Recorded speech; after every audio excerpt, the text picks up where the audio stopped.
welcome back to my channel. My name is Sam and today we are going to be discussing the books I didn't like.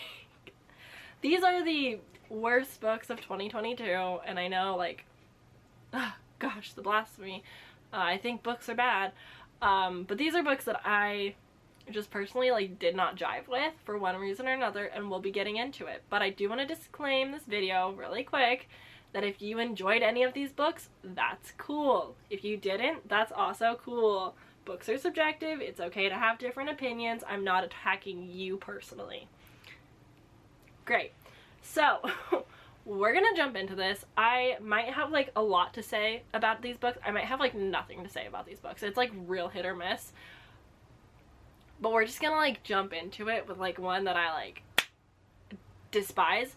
And that's gonna be 9 Lives by Peter Swanson, which is so heartbreaking. If you know me, you know that in 2021 I read Every Value Break and I really enjoyed it. It was my, like, first real thriller, maybe even my first, like, adult book when I started my booktube channel, when I started really reading again, and I had a good time with it. It was fun. And then Peter Swanson came out with this, like, awful book in 2022, and I read it for the Literally Dead book club and it was heartbreaking. No, did I? Was it a book club?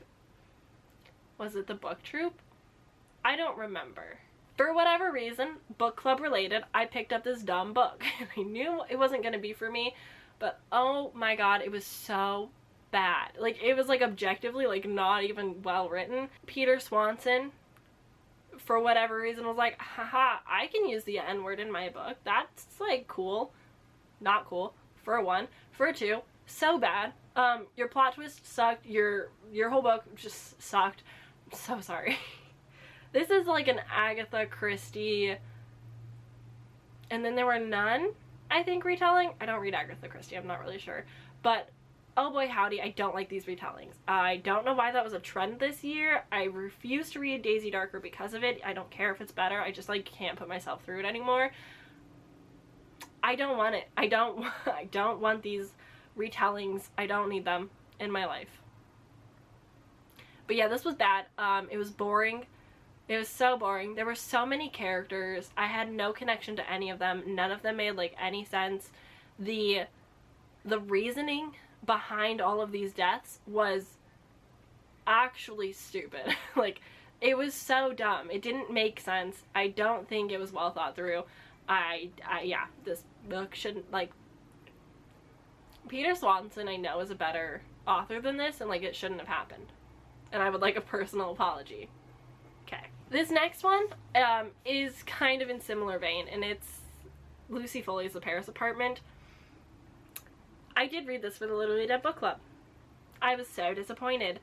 I've heard nothing but great things about the guest list and good things about the hunting party, I think. And I was really excited to read my first Lucy Foley. I was like, yeah, Paris. I'm, like, currently learning French, so, like, I was like, yeah, Paris, this sounds so great. I was a Paris girly growing up. I do have, like, a Paris themed bathroom because of all the bedroom decor I brought to this house when I moved in, so there's that little tidbit for ya. But I was really excited for this. It's about a girl who kind of needs to escape her life. She's in a bit of trouble, but it's really irrelevant and doesn't really matter in the grand scheme of things, and so she asks her half-brother to move in with him in his Paris apartment, and he's like, yeah, sure, why not? And then he mysteriously disappears. I wonder where he went. Oh, I knew on chapter, like, 5 or something. It was so dumb. I don't think that it was well hidden. I don't think, like, the plot twist really did it justice. I think the second half of this book could have been, like, absolutely fantastic. I think the conversations that it was having and, like, the direction it went could have been good if it was the whole book, but it wasn't, and so therefore, like, no bueno, not good. I'm sorry.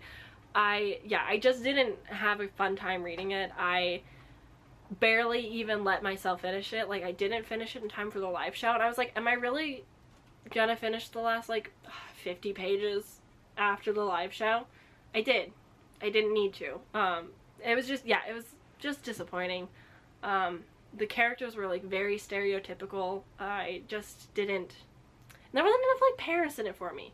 Like, if you're gonna say your book is in Paris, like, take me out of your stupid apartment at least a little bit. Like, take me somewhere else, anywhere else. I don't care. Just, like, show me Paris. Besides, like, this one little cute cafe.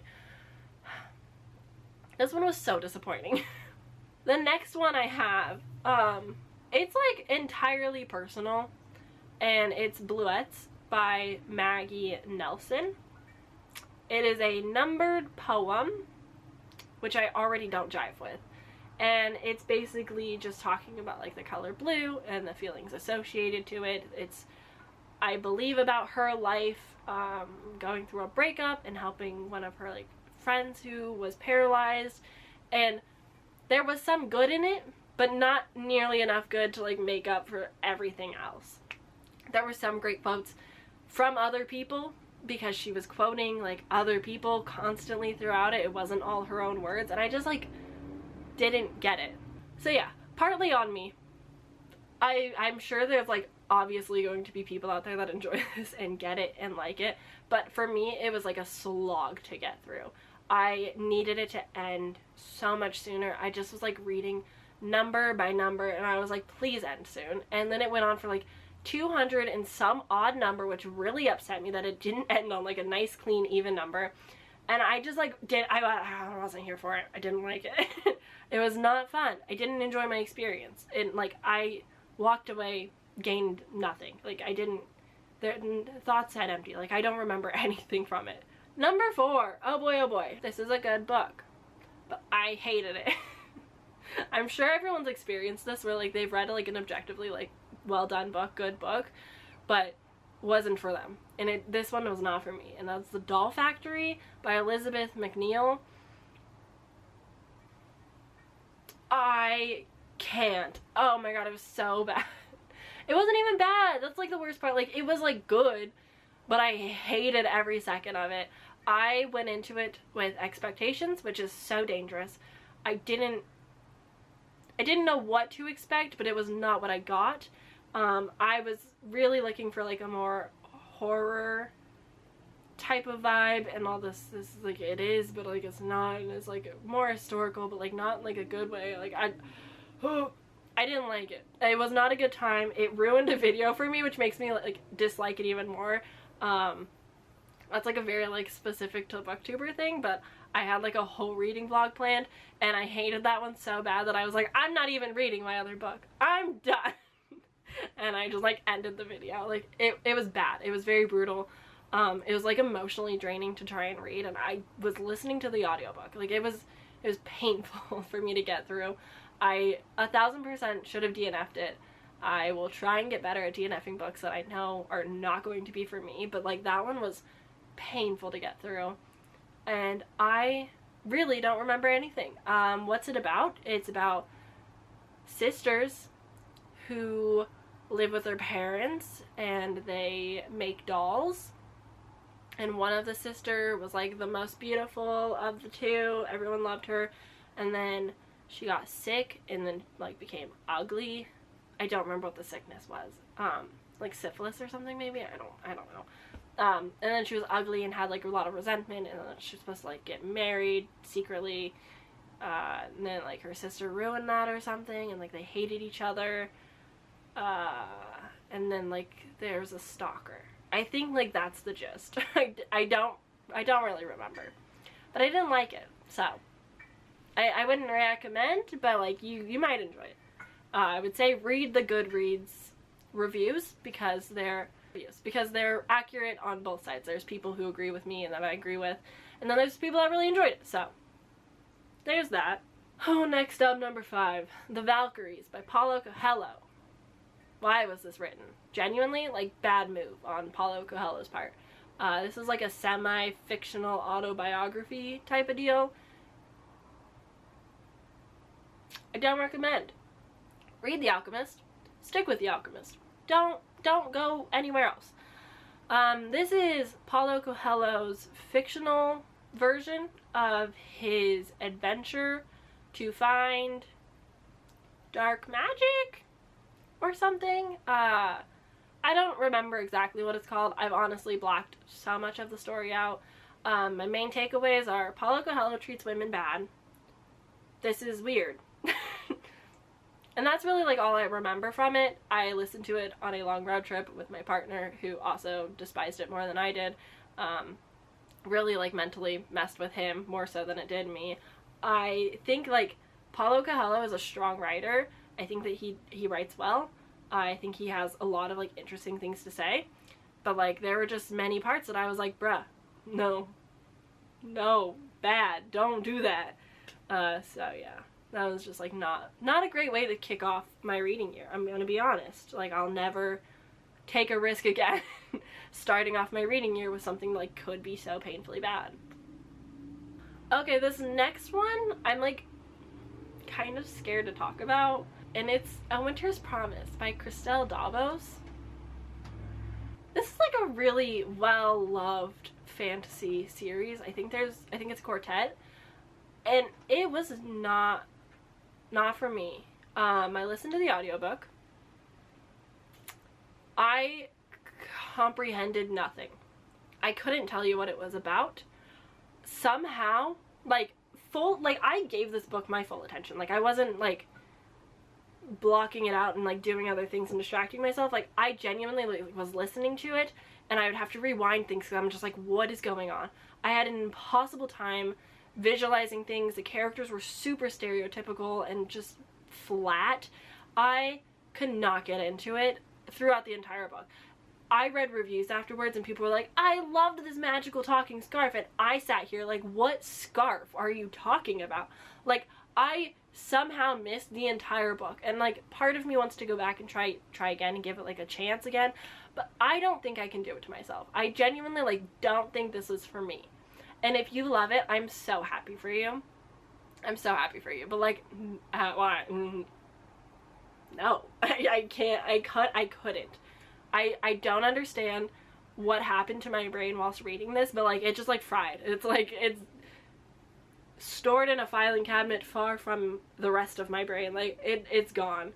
I don't remember anything about it. I don't really want to remember. I didn't like it. It was not a good time.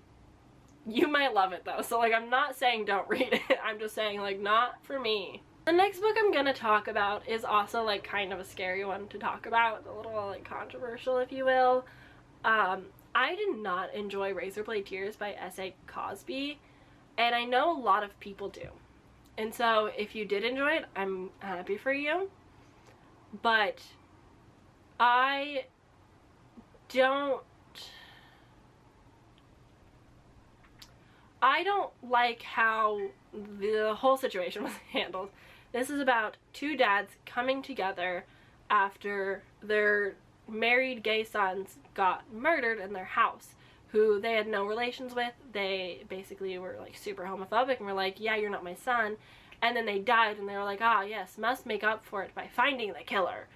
And it led down a rabbit hole. The plot twist was upsetting for me. This book is built on LGBTQ trauma, and I just didn't appreciate that. I didn't love it. I don't feel sorry for these dads. I don't want to sit here and like forgive them or anything, and I'm not sure if that was necessarily the purpose, but I just like couldn't enjoy the book because there was just so much brutality, and I just, yeah, it just kind of made me feel a little icky. I know that like this book has a lot of mixed reviews. Some people absolutely adored it, some people just like didn't enjoy it. I do think the writing is good. I think it'll make for a better movie. There's a lot of action, and so if you like action books, you might enjoy this better, but like that's not something that I'm into.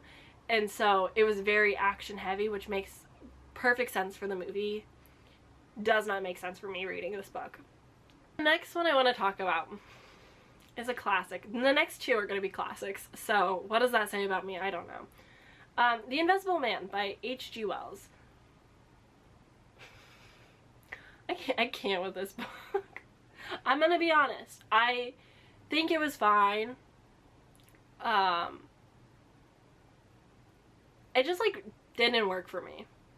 Like I just didn't like the main character.